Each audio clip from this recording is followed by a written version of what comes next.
মাত্র 30 দিনের ডেডলাইন, এর মধ্যেই যদি সুযোগ থাকে এবং এর মধ্যে যদি আইনি প্রক্রিয়াগুলো সম্পন্ন করতে পারে তাহলে সাবেক আইজিপি বেনজির আহমেদকে দুবাই থেকে আনা সম্ভব, এটি সংসদে জানিয়েছেন স্বরাষ্ট্রমন্ত্রী। অতি দ্রুতই তাকে বাংলাদেশে নিয়ে আসা হবে। দুবাইয়ের এনসিপি ডিপার্টমেন্ট তাকে বলেছেন বা তার মন্ত্রণালয় বা সংশ্লিষ্টদের বলেছেন যে 30 দিনের মধ্যে এক্সট্রাডিশন রিকোয়েস্ট, যেটা প্রত্যর্পণের জন্য আবেদন, সেই আবেদনটি করতে হবে এবং যদি সেটি সম্ভব না হয় তাহলে হয়তোবা বেনজির আহমেদকে ফিরিয়ে আনার বিষয়টি আলোচনার মধ্যেই থেকে যাবে।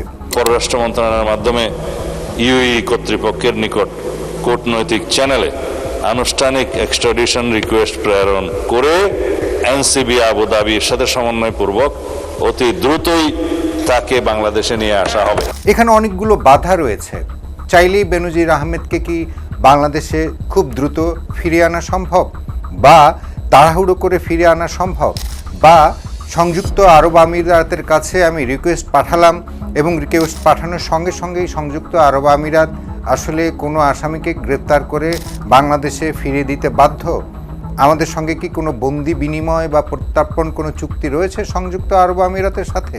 না, কোনো কিছুই নাই। আমরা জাতিকে আশ্বস্ত করতে চাই যে অপরাধী যত শক্তিশালী হোক না কেন, আইনের ঊর্ধ্বে কেউ নয়। তারপরেও উদাহরণ রয়েছে যে এর আগেও সংযুক্ত আরব আমিরাত একজন আসামিকে পিবিআইয়ের অনুরোধে সেটি বাংলাদেশে প্রেরণ করেছেন, সেটি কূটনৈতিক চ্যানেলে নানান ধরনের কথাবার্তা এবং কাগজ চালাচালির মাধ্যমে।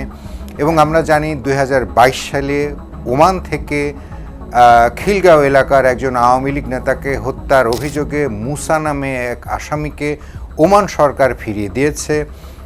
সেটাও আসলে কূটনৈতিক আলাপ আলোচনা, কাগজ চালাচালির মাধ্যমে। আমরা জানি সিলেটে 2015 সালের ঘটনা, শিশু রাজন হত্যা মামলার আসামিকে কিন্তু সৌদি আরব থেকে ফিরিয়ে আনা হয়েছে, সেটি ইন্টারপোলের সহযোগিতায় এবং সৌদি রাষ্ট্রদূত এবং সৌদি সরকারের কাছে কূটনৈতিক আবেদনের প্রেক্ষিতে কাগজ চালাচালির মাধ্যমে ফিরিয়ে আনা হয়েছে।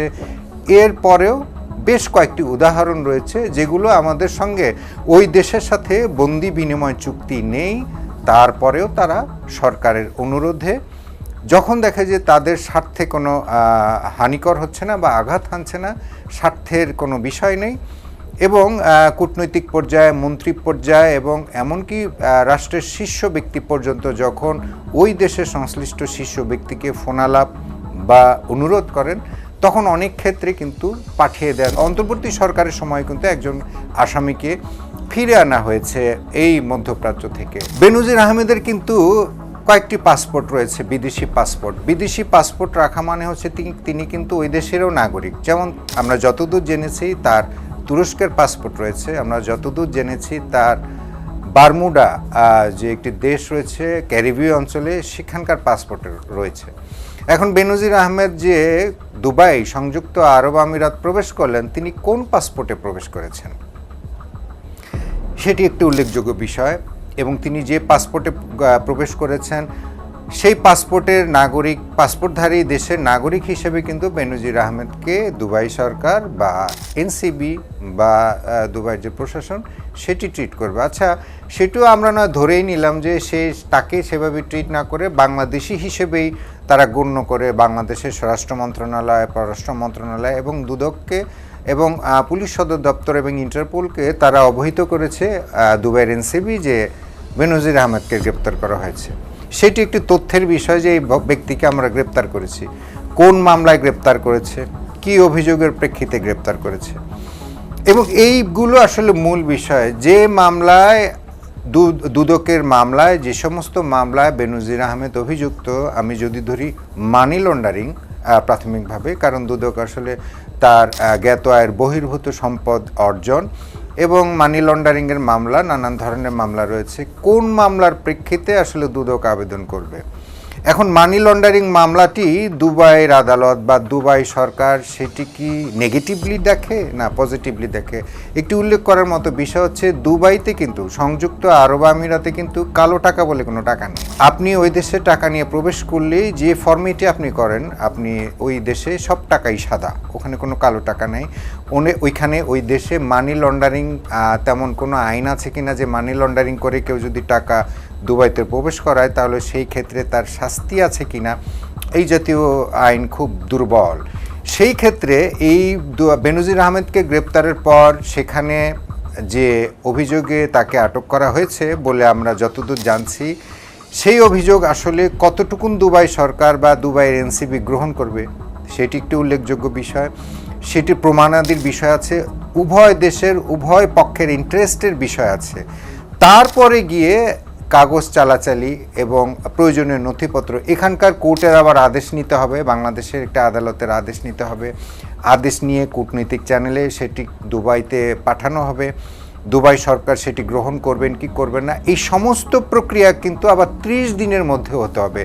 সেটি আবার অতিক্রম করলে এখানে আরেকটি ব্যত্যয় ঘটতে পারবে, পরবর্তী ধাপগুলো ঘটতে পারে।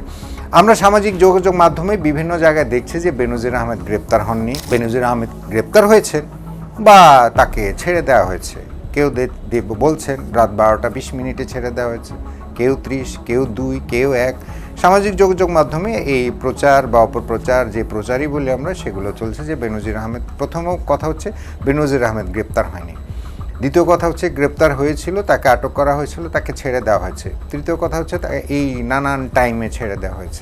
আমরা বিশ্বাস করতে চাই বেনজির আহমেদকে গ্রেপ্তার করা হয়েছে এবং আমরা বিশ্বাস করি গ্রেপ্তার করা হয়েছে, কারণ একজন মন্ত্রী, স্বরাষ্ট্রমন্ত্রী, তিনি সংসদের অধিবেশন চলাকালে যখন 300 বিধিতে দাঁড়িয়ে সংসদের দৃষ্টি আকর্ষণ করে তিনি যখন বলেন যে এক ব্যক্তি যে পলাতক এবং যার বিরুদ্ধে গ্রেপ্তারি পরোয়ানা জারি রয়েছে গত বছরের এপ্রিলের 11 তারিখ থেকে, তাকে সেই বেনজির আহমেদকে এনসিবি, সেটি হচ্ছে দুবাই পুলিশ যারা ইন্টারপোলের সঙ্গে কাজ করে, সেই এনসিবি গ্রেপ্তার করছে সংসদে দাঁড়িয়ে 300 বিধিতে।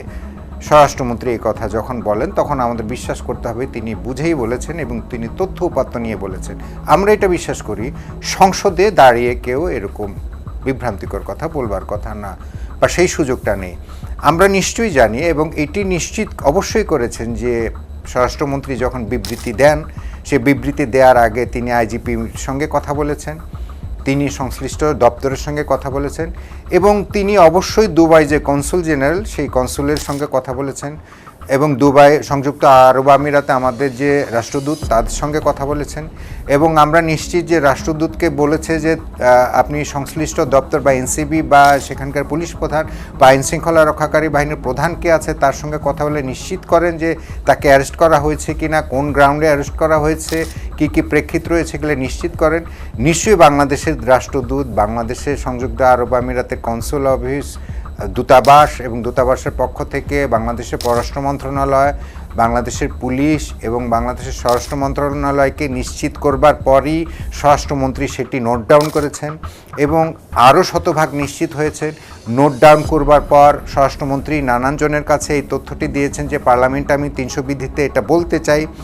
তারপরে তিনি পার্লামেন্টে যখন অধিবেশন চলে, নিয়মিত যে অধিবেশন কার্যক্রম, তার মাঝখানে তিনি দাঁড়িয়ে 300 বিধিতে যখন একটি তথ্য গণমাধ্যমকে এবং তথ্য সারা দেশ ও জাতিকে দেন, তখন আমাদের ধরেই নিতে হবে যে এই কথাটা প্রায় 100% সত্য যে বেনজির আহমেদ গ্রেপ্তার হয়েছে। এখন বেনজির আহমেদের যে কতগুলো সুবিধা, সেটি হচ্ছে যে বেনজির আহমেদ অনেকগুলো প্রিভিলেজ নিতে পারেন। সেগুলো হচ্ছে যে যেটি একটু আগে আপনাদেরকে বলেছি যে বেনজির আহমেদের বিরুদ্ধে অভিযোগ কী এবং সেই অভিযোগ আসলে দুবাই বা সংযুক্ত আরব আমিরাত আমলে নেয় কিনা, সেটি একটি ইস্যু। আমার ইন্টারেস্ট, অর্থাৎ আমি যে অভিযোগে অভিযুক্ত করছি সেই অভিযোগ আসলে দুবাইতে বা সংযুক্ত আরব আমিরাতে সেই জাতীয় অভিযোগ গ্র্যান্টেড কিনা। যেমন আমি মানি লন্ডারিং আমার কাছে খুব বড় একটা ইস্যু, দুবাইতে মানি লন্ডারিংটা কিন্তু বড় ইস্যু না। আর দুবাইতে বললাম একটু আগে যেটি আমি নিশ্চিত করেছি যে দুবাইতে কালো টাকা বলে কোনো টাকা নেই। পৃথিবীর যে কেউ দুবাইয়ের যে কোনো অ্যাকাউন্টে টাকা দিতে পারেন, দুবাই গভর্নমেন্ট, দুবাই পুলিশ কোনো কিছু জিজ্ঞেস করবে না, কোনো ট্যাক্সও দিতে হবে না। আপনি টাকাটা তুলে আপনি শুধু খরচ করতে থাকবেন। দুবাই হচ্ছে ট্যাক্স ফ্রি কান্ট্রি। এবং সেখানে নির্বিঘ্নভাবে টাকা চালাচালি করতে পারবেন, সেখানে মানি লন্ডারিং বলতে তেমন কোনো বিষয় নেই। তো সেই ক্ষেত্রে আপনি যদি মানি লন্ডারিংয়ের মামলায় তাকে গ্রেপ্তারি পরোয়ানা দিয়ে সেই অভিযুক্ত করার কাগজ পাঠিয়ে তাকে যদি ফিরিয়ে আনার বিষয়টি দেন, সেইটা যদি আবার সেই আদালতে, দুবাইয়ের আদালতে না এটা গ্রহণযোগ্য না হয়, তখন এক ধরনের বাধা। আরেকটি বিষয় বেনজির আহমেদ নিতে পারেন, সেটা হচ্ছে রাজনৈতিক কোনো বিষয়, রাজনৈতিক প্রতিহিংসার পরায়ণ হয়ে যে মামলাগুলো দেয়া হয়, সেই মামলা আসলে বিশ্বের বিভিন্ন দেশে সেগুলো গ্র্যান্ট করতে চায় না। এখন বেনজির আহমেদের তো অর্থের কোনো অভাব নাই, সে যদি কোনো আইনজীবী নিয়োগ করেন যে এইটা প্রমাণের জন্য যে রাজনৈতিক প্রতিহিংসার বশে আসলে তার বিরুদ্ধে যে অভিযোগগুলো করা হয়েছে সেগুলো আসলে মিথ্যা, তিনি রাজনৈতিক প্রতিহিংসার শিকার, এটা যদি আবার তিনি দুবাই আদালতে প্রমাণ করতে পারেন, তাহলে আবার কিন্তু তাকে ফিরিয়ে আনার বিষয় সেটি একটি বড় বাধা হয়ে দাঁড়াতে পারে। তো এতগুলো সমস্যা, আবার তার উপরে আবার তার টার্কিশ পাসপোর্ট রয়েছে, টার্কিয়ের, তার মধ্যে আবার তার বারমুডার পাসপোর্ট রয়েছে ক্যারিবীয় অঞ্চলের, তার মধ্যে তার আর্থিক প্রতিপত্তি সম্পদের কোনো অভাব নাই। অর্থাৎ বেনজির আহমেদকে যে সহসা ফিরিয়ে আনা, চট করে ফিরিয়ে আনা সম্ভব সেটি আসলে না, এবং ডেডলাইন হচ্ছে 30 দিন। এই 30 দিনের মধ্যেই এই সমস্ত প্রক্রিয়াগুলো সম্পন্ন করতে হবে। যদি 30 দিন পার হয়ে যায়, তাহলে বেনজির আহমেদকে ফিরিয়ে আনা আসলে অতটা সহজ হবে না।